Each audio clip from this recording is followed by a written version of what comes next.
धावपळ करून भारतात जाण्याचा आधी मी आजारी पडले. मग काय डॉक्टरच्याकडे गेले तर डॉक्टरने मस्त भली मोठी सलाईन लावली.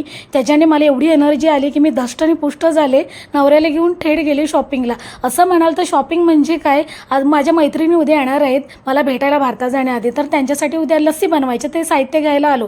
तेवढ्यात लक्षात आलं की आपण घ्यायला कधी काय येतो आणि काय घ्यायला जातो. माझ्या वडिलांनी शूज पाहिजे होते. बऱ्याच ठिकाणी त्यांना जसे पाहिजे होते ना तसे शोधले, मॉलला, हायपर मार्केट, शोरूम, छोटे दुकान, मोठी दुकान, पण नाही भेटले. मग आता पप्पा म्हणले तुझ्या आवडीने तू काय घ्यायचे ते घे. तिथून मग माझ्या लेकाला पण शूज पाहिजे होते. मी म्हणतो कुठं सेल पण लागत नाही, जिथे जाऊन आपण त्याला एक्स्ट्रा जास्त जोडी घेऊ शकतो. मी म्हटलं चल ज्या कामाला आले ते करूया. म्हणजे काय, लसीसाठी साहित्य म्हणजे काय, फक्त दही घ्यायचं होतं.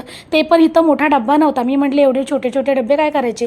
मग सामान घ्यायला किती गेले आणि आणल्या किती पिशव्या बघा. दर्शला बोलले ही बघ आज आपण दोघांनी पार्टी करायची पेप्सीची. तर तो पण खुश झाला. दोघी पण गुजराती मैत्रिणी आहेत. एक इथेच राहते आणि एक मुलीच्या वॅकेशनसाठी मस्कतला आले. तर तुम्ही चॅनलला